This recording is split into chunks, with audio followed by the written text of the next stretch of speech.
What's good, YouTube? Jay Jones in the building, and today we have a performance review on the Nike Adapt BB.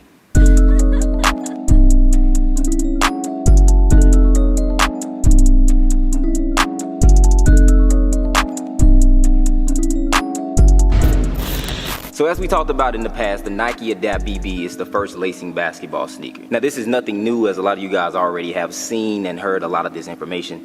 But what I want to do is just kind of give you my overall thoughts, break down the shoe into 3 different categories, how it works, the performance aspects that come with the shoe, and then just again try to give you just some knowledge that I think that's important about the shoe from my opinion. So let's get into it.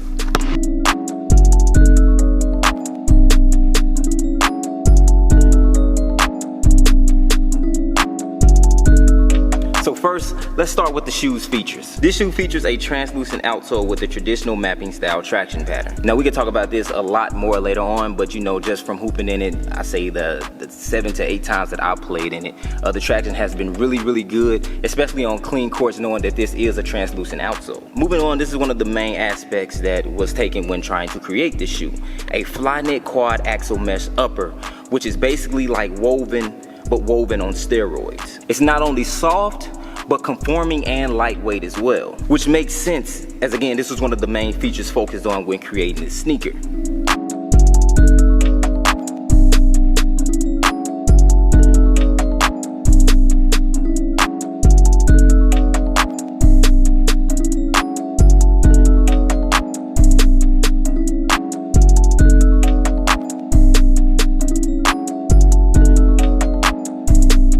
They didn't do anything crazy with the midsole. They went with a Lunarlon foam, which is one of Nike's traditional options. Now this isn't the best option out there, but knowing what I know now, I know this wasn't one of the brand's main focus points as they was trying to figure out how to capture an overall great fit with the newer technology that was created.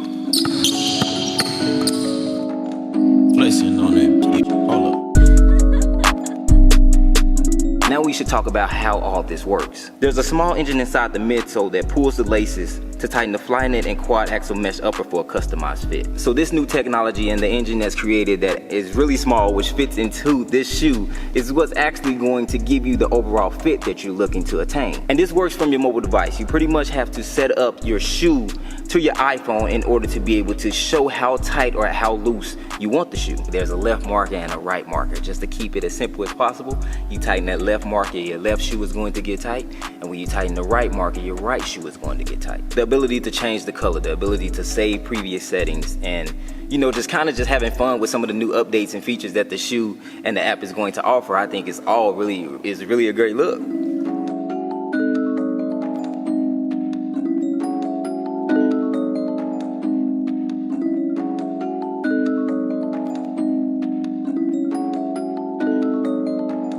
Flexing on it. Hold up.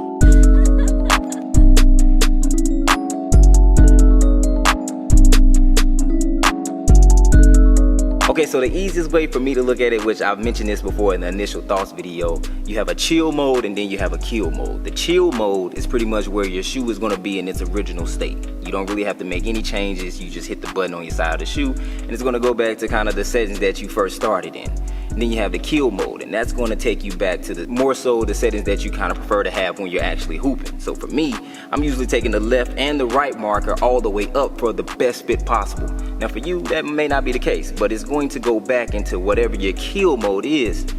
So it's time to get buckets on the court, man. Lace them up, yo. Well, no, don't lace them up, but tighten them, scroll them up, yo.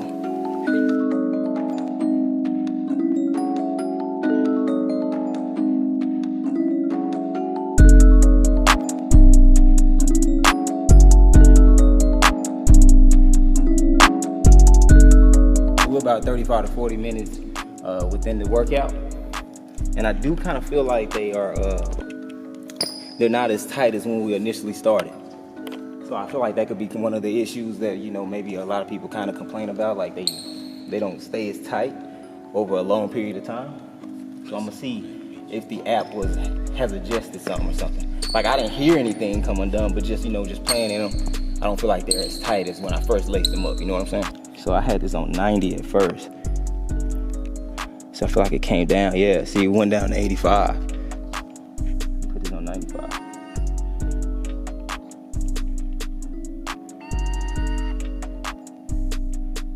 I'm going 100 just to play it safe.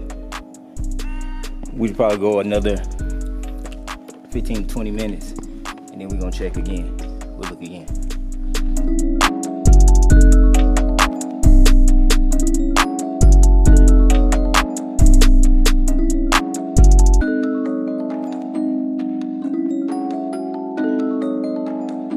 So overall, if I kind of had to just give you my final thoughts on this shoe, purchase if you can. Purchase if you can. Now it's not a mandatory purchase. If you got the bread and you kind of want to get the experience, I think it is worth it. Can you do the same things that you're gonna do in the Adapt BB and other shoes?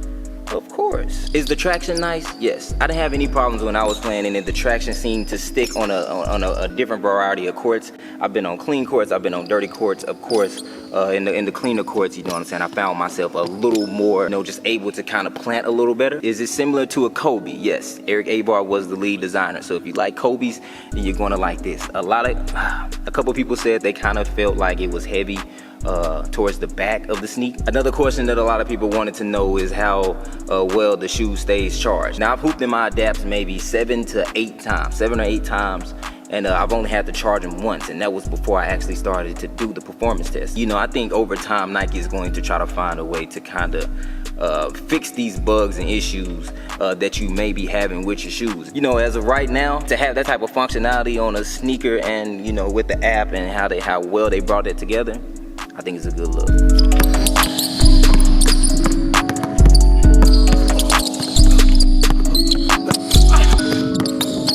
So yeah, man, let me know what you think. Leave your thoughts in the comment section. Let me know if I missed anything, because it's very, very possible. I was trying not to talk you guys' heads off, you know what I'm saying, and give you good information, but not be like too, I don't know, dictionary-like, because I'm just not with that. Let me know which performance review you want next, and we're gonna get it popping. It's Jay Jones, and I'm out. I said performance review. I think this is more of a performance test, man. This man got me doing real basketball drill. I ain't did this in a minute, man. I've been boxing. This is probably my first time like hooping like that since like All-Star weekend, bro. But I did want to check and see if there was any changes here. So let's look. Connecting. See, yeah, it did drop. I don't know if that's just something that just happens over time, but I had it all the way up, which it didn't drop too much. This one was about at 95 at first, and that's 100. That's 100 there. Which if I bring it down, it's gonna go down. So, but yeah, man, that's that. We outie.